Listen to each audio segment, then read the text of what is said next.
Assalamualaikum warahmatullahi wabarakatuh. Disiarkan langsung dari Menara Al Husna, Masjid Agung, Jawa Tengah. Inilah radio dakwah Islam terdepan dalam dakwah dan nada. Bismillahirrahmanirrahim. Alhamdulillahirrahmanirrahim. Wassalatu wassalamu ala asyrafil anbiya'il mursalin wa ala alihi wa sahbihi ajmain, amma ba'du. Selamat pagi kaum muslim pendengar setia Radio Dai. Saya bagaimana kabarnya untuk kesempatan kali ini Senin 4 Juli 2022 kaum muslim. Setiap hari Senin yang gak boleh kelewatan program komunitas bersuara, karena di sini akan banyak komunitas dari Kota Semarang dan sekitarnya yang akan menyuarakan ya kegiatan-kegiatannya dan pastinya memberikan manfaat untuk masyarakat nih yang lagi mendengarkan Radio Dai di kesempatan kali ini. Nah, di studio sudah hadir kaum muslim dua narasumber ya dari FKKAD. Nah, setiap hari Senin ini untuk minggu pertama kita mengajak untuk komunitas difabel pastinya untuk bisa mengenalkan ya kegiatan-kegiatan dan pastinya banyak prestasi ada di sini. Ini ada Bapak Triwaluyo SH sebagai pembina FKKAD dan Ibu Rahayu sebagai sekretaris FKKAD. Nah, untuk Anda kaum muslim masih penasaran FKKAD apa sih, nanti kita bakal ngobrol dulu ya. Dan kita sapa dulu nih, ada Pak Triwaluyo. Assalamualaikum Pak Tri. Waalaikumsalam warahmatullahi wabarakatuh. Alhamdulillah. Bagaimana kabarnya untuk hari Senin ini Pak Tri? Alhamdulillah sehat bugar. Sehat bugar ya. Tadi nggak sempat ini ya salah jalan untuk menuju ke Dais ya Pak Tri ya? Insya Allah tidak, karena ada petunjuk jalannya Allah. Alhamdulillah bisa sampai sini. Ibu Rahayu juga alhamdulillah Bu. Bagaimana kabarnya untuk hari ini Ibu Rahayu? Ya, Assalamualaikum. Alhamdulillah sehat Mbak. Semangat ya. Nanti setelah kamu menemani kaum muslim kurang lebih 60 menit ya, cerita ngobrol tentang FKKAD gitu ya. Mau ngobrol dulu sama Pak Tri nih selaku dari pembina FKKAD. Pak Tri boleh cerita dong tentang FKKAD yang ternyata banyak loh komunitas difabel yang ada di Kota Semarang, salah satunya FKKAD ini sendiri. Ayo, ya. Bismillah Mbak, selamat pagi ya. Jadi saya di sini selaku pembina FKKAD yang mana tadinya saya selaku kepala bidang yang ngurusi tentang disabilitas. Ya. Mulai saya masuk di dinas sosial mulai tahun 2017 ya. 2017. Nah, saat itu ada beberapa komunitas, kurang lebih ada 16 komunitas, diantaranya FKKAD ini.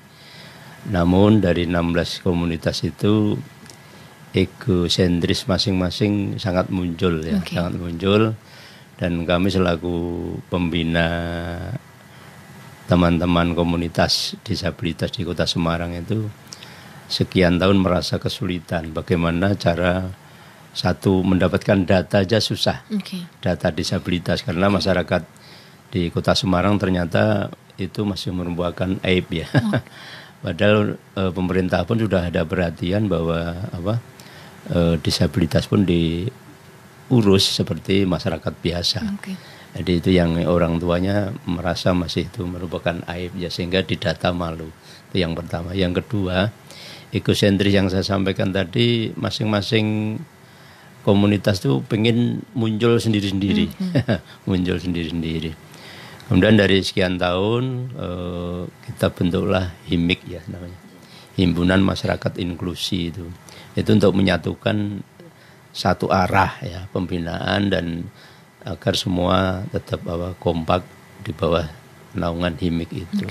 Namun kenyataannya masih susah juga ya biaya, masih susah, sehingga kami gimana sih caranya menemukan jalan untuk membina dan mengarahkan anak-anak difabel terutama itu bisa mandiri, arahnya ke sana ya, bisa mandiri. Karena kebanyakan saya melihat memperhatikan yang orang tua yang punya putra disabilitas itu kemanapun diikuti ya, sekolah dari kecil lah, dari lahir sampai dewasa itu masih menjadi beban tanggung jawab orang tua. Nah, kemudian dari hal seperti ini bagaimana sih bisa melepaskan lah angan-angan saya kalau anak disabilitas itu selalu didampingi orang tua. Nanti kalau orang tuanya maaf ya dipanggil oleh Allah, ya terus yang mau ngurus siapa? Nah, itu ya. Ini yang jadi pemikiran kami, sehingga kami punya pemikiran pembinaan dengan orang tuanya, ya. Sehingga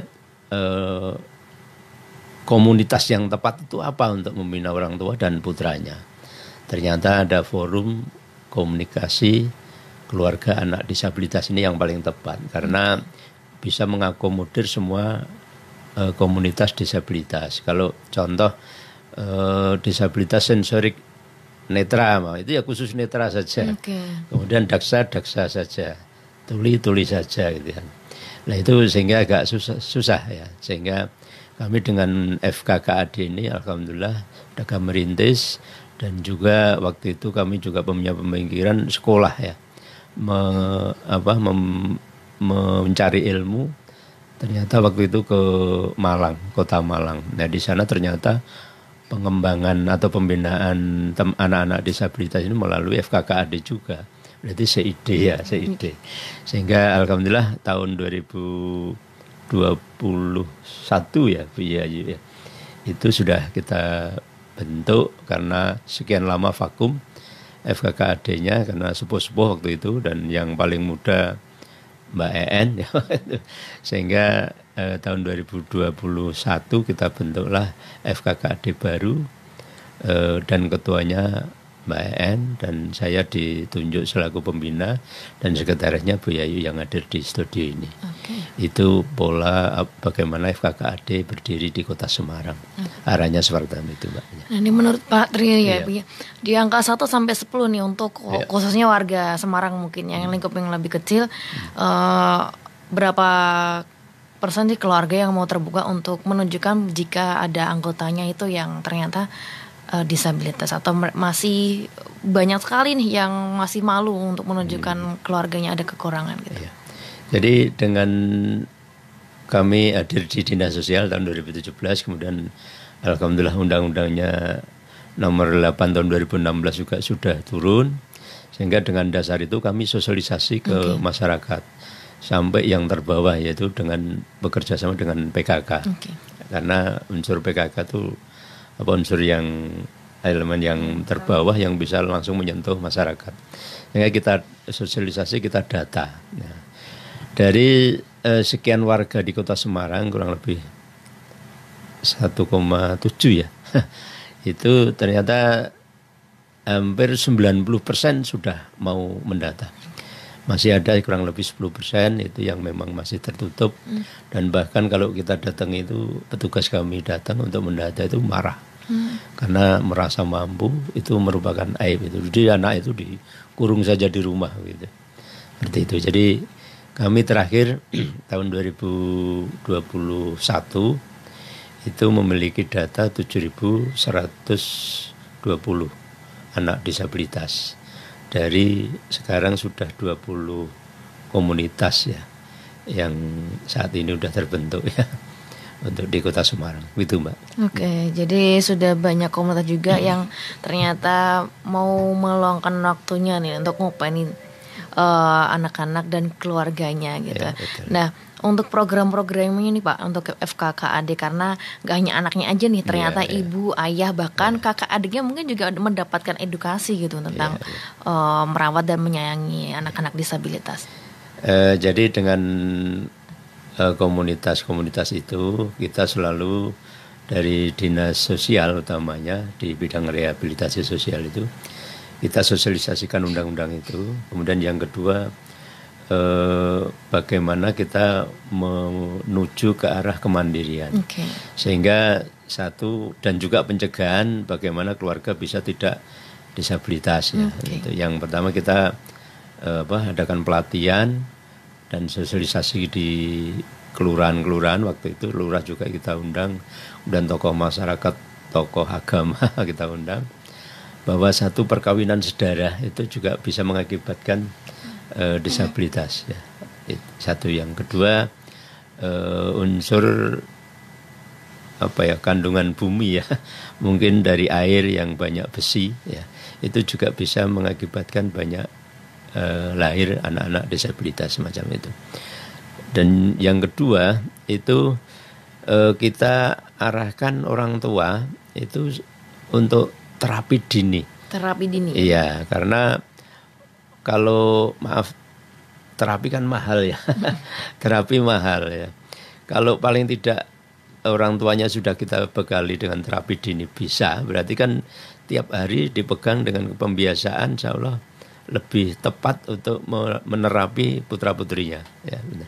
Tapi kalau terapi katakanlah di rumah sakit atau di pusat terapi sendiri kan butuh biaya yang mahal, sehingga kita upaya bagaimana satu mencegah terjadinya pengembangan disabilitas. Yang kedua, orang tuanya kita berikan bekal keterampilan ya untuk kemandirian. Dan juga di samping orang tua juga anak-anak yang sudah lulus sekolah SMA LB, SMK LB itu kita latih ya, kita latih keterampilan supaya ke arah kemandirian betul. Contoh yang sudah pernah laksanakan ya, itu satu desain grafis kita laksanakan di hotel di Karanganyar itu Pojokan Bulu itu ya. Itu dengan 5 hari ya, anak-anak tuli dan sebagainya, alhamdulillah bisa. Kemudian dari 5 hari itu hasil karyanya ada buat kalender, buat MMT dan sebagainya, name tag juga. Dan itu ternyata dari 5 hari itu orang tuanya nunggui. Ya, dan benar-benar tahu hasilnya tuh sangat menyampaikan kesan dan pesan itu sangat benar-benar nangis. Bagaimana kok alhamdulillah anak saya bisa. Dan ini akan saya modali benar. Dan ternyata dari hasil katalah 30 anak itu ada mungkin 10% ya anak yang memang berkarya dari hasil pelatihan itu. Dan ada yang sudah berkarya ya Mas yang tuli itu ya. Ada beberapa yang sudah usaha dari itu. Iya, itu yang pertama. Dan yang kedua boga ya. Boga juga kita ajarkan. Yang ketiga juga hantaran ya. Ternyata ada anak disabilitas yang sampai ke Malaysia ya. Sampai ke Malaysia itu dengan profesi hantaran.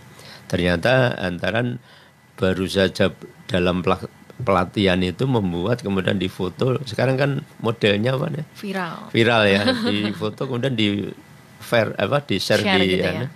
Itu alhamdulillah langsung dapat pesanan. Bingung order ya. Bingung anaknya ya. Nanti kemudian kita bina. Yang terakhir kita laksanakan adalah batik ya. Batik eco print dan satunya apa Bu itu? Ada 2 ya. Eco print dan ini yang dengan limbah. Dengan limbah tapi bisa berkarya tinggi ya. Berkarya tinggi, contoh daun kering.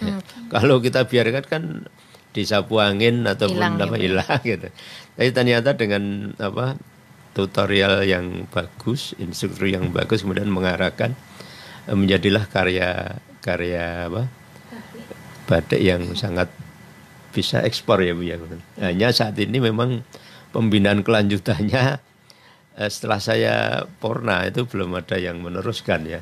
Hanya kami memang sudah kita bentuk kelompok-kelompok. Nah, kelompok ini yang nanti menjadi embrio benar-benar pengusaha batik. Contohnya Bu Yayu ini lama sudah berkarya batik ciprat. Namun dengan kita kenalkan dengan eco print ternyata punya ide baru. Dan juga kita tidak berhenti di situ saja. Sekarang pemerintah Kota Semarang gencar dengan juga dipantau dari pusat langsung, staf Presiden ya Mbak Angki berkali-kali datang ke Semarang itu menggerakkan UMKM, termasuk anak-anak ataupun orang tua disabilitas ya. Dan termasuk ini Bu Yayu ini putranya punya usaha batik salsa ya. Dan kemarin dipinang oleh Mbak Angki ya dari staf Presiden itu. Dan saat ini merasa Bu, terangkat ya. Tadinya nggak kenal dengan dinas sosial, nggak kenal ya.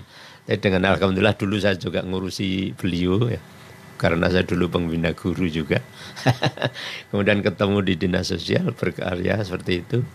Kemudian menyatulah itu, dan alhamdulillah saat ini UMKM segala kegiatan pemerintah Kota Semarang, provinsi ya, ada kegiatan yang menggerakkan ekonomi kerakyatan, UMKM-nya anak-anak disabilitas dan keluarga disabilitas ini berjalan, Mbak. Seperti itu, Mbak. Oke, ya. Jadi banyak ya, Bu, hasil ya dari anak-anak disabilitas ini, dan ternyata anak disabilitas itu terampil loh gitu loh ya. Gitu. Menurut Pak Tri gimana nih, Pak Tri? Memang betul ya. Jadi sebetulnya kalau jangan memandang masyarakat ya, harusnya kita sesuaikan kita arahkan supaya tidak menyebut bahwa disabilitas itu orang yang perlu dibantu gitu ya, orang yang perlu dikasihani. Karena arti daripada difabel itu disability, jadi berkemampuan khusus ya, berkemampuan istimewa. Contoh, Mbak, ada anak yang maaf tidak punya tangan tapi bisa ngedrum, aneh kan? Bisa bermusik. Nah, ada yang tidak melihat tapi bisa membetulkan mesin mobil atau motor ya. Ini kan dari kemampuan lebih itu tadi, disability seperti itu. Jadi jangan memandang sebelah mata teman-teman atau anak-anak kita yang disabilitas. Jadi kita rangkul karena dan perlu kita jangan menyendirikan dan anak itu langsung terus nanti menjadi kurang gaul ya sekarang ya, kurang gaul. Sekarang kita ajak di kegiatan publik ya, itu kita arahkan contoh kegiatan-kegiatan pemerintah ya, Hari Anak Nasional, anak disabilitas dan anak yang tidak disabilitas normal ya. Jadi itu kemudian di aksi umum pun sekarang ya, kegiatan contoh yang ini berlangsung ya Popnas ya, Popnas ya, itu juga melibatkan pembukaannya itu anak narinya, anak-anak disabilitas tuli tapi bisa nari ya. Kemudian juga karate ya, karate yang nanti sore di Marina itu semua disabilitas itu tuli, gimana bisa ini disability, Mbak. Oke, obrolan yang menarik sekali untuk awalan kali ini. Nanti kita juga akan ngobrol sama Ibu Rahayu gimana sih caranya untuk anak tuli bisa main karate, yang tidak melihat bisa memperbaiki perabot dan peralatan gitu ya, tentang FKKAD, dan banyak masih program yang perlu dibocorkan nih untuk kaum muslim biar pada gak penasaran Ibu ya. Baik kaum muslim, tetap bersama kami di 107,9 Radio Dais terdepan dalam dakwah dan nada. Kita akan kembali ngobrol seru dengan Pak Tri dan juga Ibu Rahayu di acara Komunitas Bersuara. 107,9 Radio Dais terdepan dalam dakwah dan nada. Kembali lagi nih kaum muslim ya, masih bersama Eva dan juga Pak Tri Waluyo yang sebagai pembina FKKAD dan Ibu Rahayu sebagai sekretaris FKKAD. Ngobrol lagi nih sama Ibu Rahayu tentang FKKAD, Bu, yang ternyata tadi banyak banget ya kegiatan dan ternyata sudah membuka jendela nih ya. Anak-anak disabilitas ini ternyata banyak keterampilannya juga loh gitu. Mungkin ada salah satu berkat dari FKKAD juga yang sudah menemani, mengampu, bahkan mengedukasi dan berikan sosialisasi. Nah, ngobrolin tentang FKKAD ini, Bu, yang ternyata baru aja berdiri tapi semangatnya sudah luar biasa ini. Siapa sih di belakangnya ini? Ada siapa aja yang sudah meluangkan waktunya, usaha terus tenaganya untuk peduli pada mereka, Ibu? Begini, Mbak, di belakang FKKAD itu ada bunda dan ayahanda.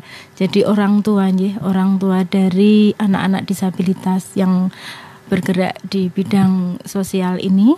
Kemudian juga untuk juga dinas terkait Pak Tri, dinas terkait yang sudah memfasilitasi kami gitu, Mbak. Oke, jadi peran orang tua juga ada di sini ya, Bu ya. Kalau Ibu Rahayu sendiri ya, mungkin kesehariannya, Bu, nih profesinya apa, Bu? Saya mau membantu teman-teman juga gitu. Saya pendidik, Mbak. Saya kebetulan ngajar di salah satu SLB juga di Kota Semarang. Yang ingin saya tekankan, saya punya galeri batik, batik salsa, Jadi batik salsa itu terbuka untuk siapa saja yang mau belajar, monggo belajar ke bengkel batik salsa yang berada di Karanggawang Lama, RT 16 RW 1 Sedangguo. Kita sangat terbuka sekali bagi rekan-rekan yang mau belajar, monggo saya persilahkan. Batik salsa itu saya sudah mengembangkan ini sudah sampai ke luar kota lewat Instagram, kemudian juga lewat sosial media nggih. Itu banyak juga yang pesan untuk seragam, untuk kegiatan-kegiatan. Nah, teman-teman juga kami fasilitasi Mbak kalau mau datang belajar, teman-teman oke. Ya. Nah, juga melibatkan teman-teman disabilitas Bu untuk produksinya di sana. Iya. Ada beberapa disabilitas yang di tempat saya. Dan pastinya sudah ada repeat order nih ya. Alhamdulillah Mbak, order terbesar itu kemarin sebelum pandemi sebelum pandemi tahun 2019 itu dapat 120 itu dari Puskesmas Kedung Mundu untuk kader Posyandu. Untuk Bu Catur terima kasih sudah memberi order, ditunggu order selanjutnya. Kemudian juga dari SMA, saya lupa namanya, itu juga pernah order ke kita untuk seragam PKK dan Dawis, juga banyak yang order ke kita. Nah karena juga melibatkan teman-teman dari disabilitas, apa sih Ibu Rahayu amati hasil membatik dari teman-teman disabilitas ini dengan anak-anak yang biasa atau yang normal, ataukah mereka mungkin lebih tekun atau mungkin ada sedikit gores, nggak apa-apa sih gitu? Kalau di tempat saya kan batiknya ciprat ya. Jadi kalau batik ciprat itu kita memang pakai kalau ada tulisnya kita pakai canting, kalau tidak kita pakai ciprat. Jadi ada seni tersendiri Mbak. Seni tersendiri di situ yang menurut kami hasil karya mereka itu kita melihatnya tidak dengan mata tapi dengan hati. Nah ini bisa diceritakan Bu ini, karena mungkin banyak mata tapi tidak punya hati, atau banyak hati tapi nggak punya mata ini. Ya, jadi hasil karya diciprat-ciprat, terus kemudian ketika disapu dengan warna, dengan itu nanti hasilnya akan alhamdulillah bagus. Bagus kalau menurut kita Mbak ya. Penasaran nih, nanti bisa dilihat di Instagramnya Bu ya. Ini untuk gimana sih hasil-hasil cipratannya teman-teman disabilitas. Nah untuk FKKAD ini untuk momen terdekat ada agenda apa aja Bu? Nah, mungkin pendengar saya Radio DS ada nih anggota keluarganya yang disabilitas pengen bergabung dengan FKKAD gitu. Kalau untuk sejauh ini kita memang karena kemarin pandemi Mbak, kita memang break dulu, tapi kita ini sudah mulai akan bergerak. Nanti kita baru menyusun Mbak Tri, menyusun kegiatan-kegiatan yang akan kita laksanakan di 2022 dan insya Allah juga menarik untuk kegiatan-kegiatan yang ada di FKKAD. Nah ini ada beberapa kegiatan yang sudah melibatkan masyarakat Bu. Mungkin bisa diceritakan kegiatan yang sudah melibatkan masyarakat gitu, atau hanya untuk teman-teman disabilitas dari FKKAD sendiri? Kalau untuk kegiatan pameran ya Pak, itu jadi ada setiap kita ada event gitu, kita ikut pameran. Kemudian juga ada sanggar tari Mbak. Sanggar tari? Ya, sanggar tari yang diketuai oleh Ibu Ketua FKKAD itu, Bu EN itu. Ada sanggar tari yang diikuti, di situ banyak anak tunarungu ya. Banyak anak tunarungu, bisa nari gambang Semarang, bisa nari gambyong, bisa nari apa aja. Itu. Penasaran nih gimana sih Mbak Tri? Ya nih biar Komosom juga penasaran juga maksudnya menari tapi dengan kekurangan yang dimiliki tiap anak gitu. Mungkin FKKAD punya nitip bocorannya gimana caranya gitu. Coba saya bantu. Ini menarik Mbak. Jadi apa yang ditanyakan ke Bu Yayu tadi, bahwa walaupun pandemi, alhamdulillah ketuanya ini Mbak EN itu luar biasa menggerakkan mama-mamanya dan bapak-bapaknya anak-anak disabilitas untuk bergabung. Di tahun 2020-2021 kemarin itu memang sudah, kebetulan kita punya tempat yang alhamdulillah Semarang telah membangun rumah pelayanan autis ya. di Serondol ya, di Serondol Banyumanik itu. Nah saat ini sebetulnya tinggal nunggu peralatan operasional ya. Di tahun 2021 sudah teranggarkan, hanya enggak tahu kena refocusing apa enggak aja. Itu yang pertama. Yang kedua, alhamdulillah dengan tempat itu kita sebagai ajang kegiatan FKKAD di sana. Jadi satu juga ada sanggar tarinya, sanggar tari yang ini juga ketuanya FKKAD itu Mbak En itu sangat multi talent ya, multi talent. Jadi boga oke, sanggar tari oke, kemudian hantaran keterampilan juga oke. Dan khususnya sanggar ini walaupun di acara pandemi ya, itu kalau pemerintahan punya kerja selalu alhamdulillah anak-anak selalu tampil. Baik itu provinsi ini di gubernuran ini. Hari ini di gubernur jam sama, tadi jam 9 udah mulai. Kemudian ulang tahun RSUD pemerintahan kota tuh, kemudian juga event nasional yang dihadiri oleh Mbak Anggi kemarin juga nari juga itu. Dan tarinya alhamdulillah anak-anak tuli bagaimana bisa geraknya sama dengan musiknya. Iya, bisa berekspresi gitu. Ini iya, luar biasa. Jadi saya nunggu itu benar. Saya selaku dan alhamdulillah juga saya enggak tahu pembina atau apa ya di sanggar itu juga. Dan memang intinya bahwa maaf di dinas sosial atau kegiatan sosial ini kita pakai hati tadi Mbak. Nah, sepanjang orang di dinas sosial tidak punya hati, tidak punya jiwa sosial, tidak mungkin bisa membina anak-anak seperti itu. Karena apa? Dibutuhkan satu telaten. Yang kedua, benar-benar tidak berpikir hasilnya apa. Dan insya Allah kalau Allah kan akan mencatat ya amal yang kita sampaikan. Kemudian kita melayani dengan tulus, itu insya Allah akan dicatat. Itu hasilnya. Dan nanti mungkin anak cucu kita ya yang memetik. Dan juga mungkin masyarakat pun juga memandang, Pak ini benar-benar tulus. Itu penilaian masyarakat benar banyak ya. HP saya ini kadang alhamdulillah saya kok diberi oleh Allah ya jiwa yang benar-benar sosial. Karena saya sejak kecil ya, sejak muda itu ya kegiatan sosial aja Mbak ya. Sampai saat ini walaupun sudah purna kedinasan tapi tetap di lini sosial tetap berjalan. Seperti itu Mbak. Jadi panggilannya memang sejak dari muda dan bisa awal sampai sekarang ya Pak Tri ya. Insya Allah ya. Insya Allah semoga Pak Tri sehat terus. Amin. Ini jadi bisa tetap ngopeni nih ya yang apa sih yang harus perlu diluruskan dan dikembangkan seperti itu. Mungkin Bu Rahayu juga ingin menambahkan lagi tentang FKKAD untuk kegiatan-kegiatannya. Untuk kegiatan yang sekarang ini masih yang sudah berjalan ya, yaitu sanggar tari itu tadi Mbak. Di mana sanggar tari kita banyak anak-anak tunarungu yang kita ajarkan untuk menari. Juga ada tunagrahita juga Pak. Ya. Iya, di Ekoprint itu juga mulai yang batik tadi bisa kolaborasi dengan batik Ciprat yang di salsa, penggasan salsa batik Mbak. Itu juga kita sudah mulai membuat. Yeah. Oke, ketika anak-anak menari juga didampingi oleh ayah bundanya atau hanya menari sendiri dengan menyaksikan instruktur gitu, Bunda? Kalau biasanya anak-anak sudah terbiasa, jadi sudah sendiri, jadi sudah sendiri, mereka sudah bisa menghitung gerakan disesuaikan dengan lagu, dengan berhitung. Kalau tunarungu kan seperti itu.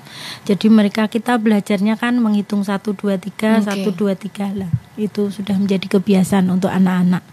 Dilepas Mbak. Jadi paling nanti pembinanya paling dari jauh hanya mengarahkan yang gitu ya. Itu seperti itu. Untuk anak-anak disabilitas sendiri nih, mungkin bisa tersirat ya dari wajah mereka kebahagiaan. Ternyata saya punya loh bakat yang bisa dikembangkan, salah satunya menari. Ini terlihat atau termancar dari mana Pak Tri? Karena Pak Tri sudah banyak bergelut dengan dunia sosial nih. Ya ini Pak Tri juga bisa melihat dengan hati nih. Ya alhamdulillah Mbak, saya juga ada jiwa seni juga ya. Sehingga anak-anak yang memang bisa nari dan tidak saya agak paham gitu ya. Sehingga kalau si gurunya ketua FKKAD ini anak itu kurang semangat atau kami berikan masukan, tapi tetap lewat ke pembinanya. Tapi kadang pembinanya bapak aja langsung ke anak-anaknya gitu loh. Dan dari sekian anak yang ikut nari itu memang jiwa seninya memang luar biasa dan juga multi talent juga itu. Di samping nari juga fashion show itu selalu juara ya, selalu juara. Juga ini yang namanya Selda maju provinsi ya, yang boga, ya boga. Jadi benar-benar multi talent seperti mamanya ya, seperti mamanya, ya seperti mamanya itu. Kemudian yang lain pun desain grafisnya juga bagus, sehingga ini kami masih berupaya Mbak, anak-anak yang punya jiwa desain grafis, namun orang tuanya tidak mendukung, kurang mendukung. Kami kemarin sudah komunikasi ke balai, akan kami carikan bantuan dari balai, kementerian ya, sosial lewat balai ya. Itu kemarin surat sudah maju ke Bandung, ternyata ada transisi dengan Bu Menteri baru ini dialihkan ke wilayah-wilayah kerja. Jadi Semarang sekarang ke Temanggung. Nah, ini nanti kita akan pindahkan ke Temanggung dan semoga nanti dapat bantuan apapun. Jadi banyak sekarang. Jadi anak-anak yang sudah berkarya itu kita minta untuk mengajukan proposal. Apa sih keterampilannya? Kemarin ada yang yang sampai ke Malaysia itu laundry ya, laundry. Kemudian ada yang buat akuarium, kita belikan. Saya ikut belanja ya waktu itu, ikut belanja. Kemudian yang jualan makanan ya, itu dibelikan alat komplit itu sampai nangis. Dan bahkan anak itu netra ya, anak itu netra. Dan kemudian ada program bantuan tongkat yang pakai remote ya, pakai remote itu, tongkat pintar namanya ya. Itu sampai diberikan juga. Nangis. Saya mimpi apa ya Pak Tri? Ya, itu jadi selalu selama saya dinas, dan insya Allah nanti walaupun nggak dinas, saya tetap pantau anak-anak yang punya jiwa berkarya, kesulitannya apa ya. Nanti akan kita ajukan untuk sepanjang warga Kota Semarang ya, karena kita kan ngurusnya warga Kota Semarang itu silakan mengajukan proposal, kemudian kita arahkan ke balai dengan direkomendasi dinas sosial. Nanti yang anak-anak yang punya jiwa tadi desain grafisnya bagus itu dengan laptop yang berkapasitas sesuai kebutuhan, jadi Corel dan sebagainya, itu arahnya bisa nanti untuk usaha seperti itu Mbak. Peralatannya mendukung gitu ya Pak Tri. Pak Tri, melirik untuk keluarga ataupun orang tua yang mungkin belum mau membuka diri untuk mengenalkan anak yang disabilitas nih, mungkin ada saran nggak sih dari Pak Tri untuk bisa melihat potensi anak nih, ternyata kalau gabung ke komunitas itu banyak loh manfaatnya, diarahkan juga, bahkan dikenalkan dengan relasi yang mungkin bisa menjadi daya tarik ya, sampai dilirik ke ranah internasional juga gitu. Yang jelas kita sosialisasi terus Pak, dan juga dari program kementerian itu ada pendamping disabilitas. Tapi namun sekarang jadi satu Peksos ya, pekerja sosial. Jadi semua permasalahan sosial yang ada di masyarakat ini didampingi. Di Semarang itu ada 3, namun alhamdulillah 2 sudah terangkat jadi P3K di Kabupaten Semarang, yang 1 resign mengikuti suami di Jakarta. Tinggal 1 Mbak. Semoga nanti ada tambahan baru. Namun programnya sekarang ikutnya P3K, bukan tenaga khusus ya, tenaga khusus. Jadi itu tiap saat kita tugaskan. Kita tugaskan untuk yang susah-susah dari masyarakat itu untuk didata mana wilayahnya. Nah itu kita hadirkan di sana. Itu sampai nangis. Jadi petugas yang datang sampai nangis karena malah dimarahi oleh orang tuanya itu. Namun jangan bosan-bosan, jangan takut, jangan ajak aparat yang terdekat di lingkungan. Jadi mengajak lurahnya, camatnya untuk hadir di orang tua itu supaya memberi pengertian. Kita tidak akan membuli, tidak akan mengeluarkan aib atau menceritakan aib rumah tangga, tapi anak ini butuh pendampingan dan juga butuh publish. Sehingga kalau memang orang tuanya malu, kita bisa bawa ke balai. Kan ada seperti di Solo itu balai daksa ya. Itu anak-anak daksa model apapun bisa diberikan keterampilan. Yang mau nyanyi ya silakan nyanyi, mau ngeband silakan ngeband, mau punya keterampilan apa silakan. Dan saya lihat di Solo itu langsung job fair, Mbak. Jadi begitu mau alumni mau lulus itu perusahaan-perusahaan dipanggil.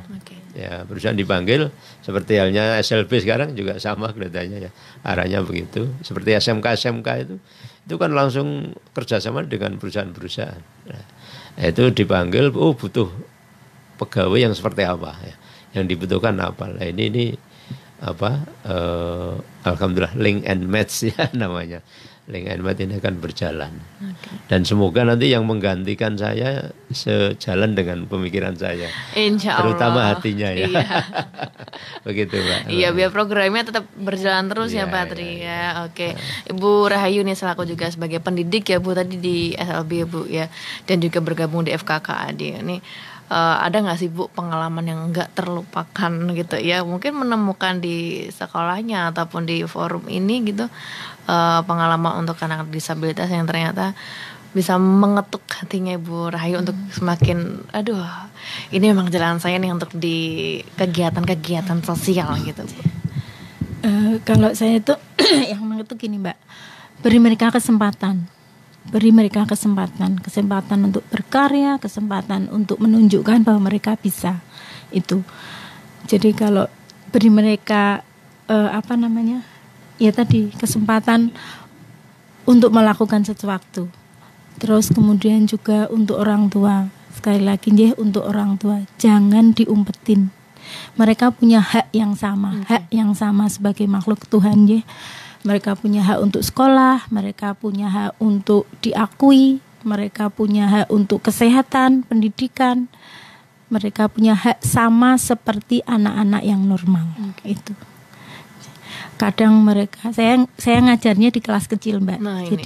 Saya ngajarnya di kelas kecil, sering saya menemukan. Usia berapa itu Bu untuk kelas kecil itu biasanya? Saya 5 sampai 6 tahun. Jadi saya ngajar di TK di SLB. Saya sering sekali menemukan anak itu tidak diterapi.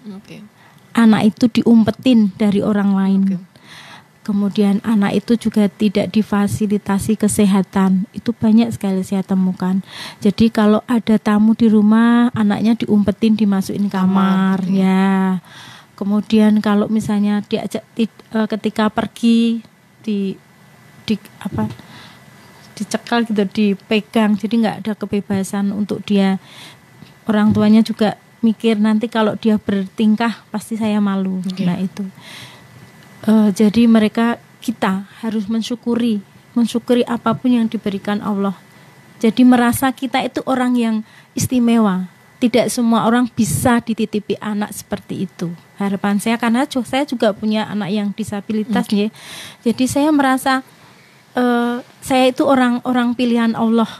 Saya orang pilihan Allah dengan ikhlas. Saya menjalani semua dan Allah itu pasti punya sesuatu yang indah di balik ini semua. Sabar, ikhlas dan pasrah itu.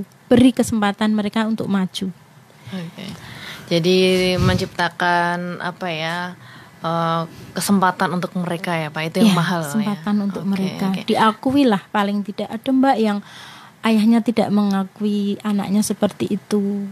Kadang kan ibu-ibu yang wali murid sering curhat ke saya, ya saya kuatkan di situ. Percaya saja, kita itu orang titipan, kita orang kepercayaan Allah, kita orang pilihan, surga menanti kita.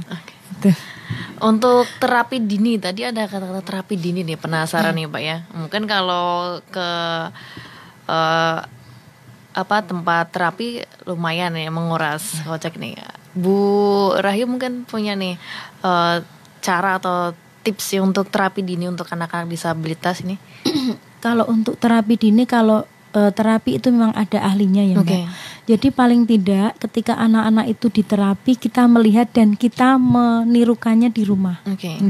Jadi misalnya kalau anak daksa dia harus gerak-gerak apa yang dilakukan terapis itu kita lakukan di rumah. Juga ketika karena saya mengajar di dini juga ya, apa yang diajarkan guru di sekolah orang tua juga harus mengikuti. Jadi misalnya kalau dia harus maem sendiri ya dibiarkan maem sendiri sampai dia mampu.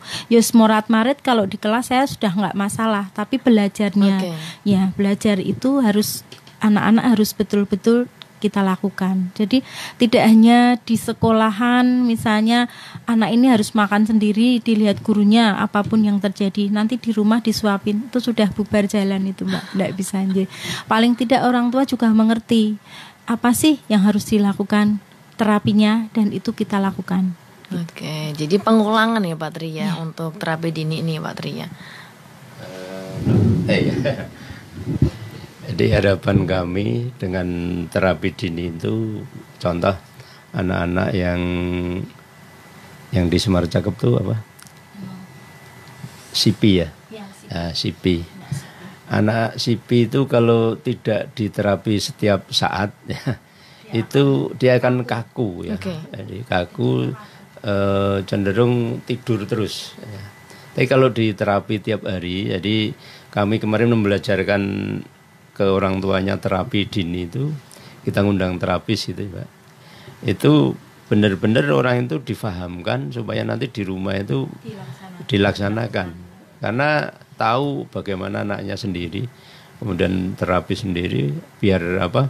Anak itu lama-lama contoh juga anak autis ya, membelajarkan anak bisa makan sendiri itu mungkin 1 tahun aja. Itu contoh seperti itu. Jadi kalau itu dilaksanakan oleh orang tuanya sendiri ya, tanpa harus membayar ke pusat terapis itu kan bisa. Jadi paling tidak membuat anak itu menjadi kaku. Ya, kemudian juga alat. Kalau orang tua tidak mampu, pemerintah juga sudah memfasilitasi ya. Contoh kursi roda. Kursi roda ada yang standar dan ada yang adaptif ya. Ya. Anak yang SIPI, anak yang daksa, biar dia bisa tidak terlalu parah ya, menuju keparahan yang disabilitas itu ada yang adaptif. Jadi sesuai dengan porsinya. Ya. Jadi kebutuhan kondisinya. Jadi tidak standar. Kalau standar itu gini ya malah jadi tambah rusak Mbak. Sehingga orang tua tidak usah malu kalau memang tidak mampu ajukan saja permohonan ke pemerintah, insya Allah akan difasilitasi. Contoh pemerintah tidak ada anggaran waktu itu kami pun mencarikan ke NGO, ke perusahaan. Contoh yang kita ke Jogja Mbak, Wahana itu kursi roda terapis mahal Mbak, betul-betul mahal. Di sana ada yang seharga Pajero, seharga Fortuner ya. Iya juga alat dengar juga. Alat dengar kalau oleh contoh kita minta ke Alfamart dibelikan harga yang 250.000, nggak ada fungsinya. Tapi kalau mungkin untuk orang tua itu mungkin ya orang tua ya. Tapi kalau untuk anak-anak yang benar-benar masih kecil tuli ya, itu butuh yang adaptif. Jadi perlu diukur desibelnya berapa, kemudian disesuaikan ya. Kemudian harganya mahal, tapi dengan pemerintah kerjasama dengan NGO itu ada potongan harga. Seperti itu. Jadi tadi yang orang tua diumpet kayak tadi sebenarnya merugi sendiri.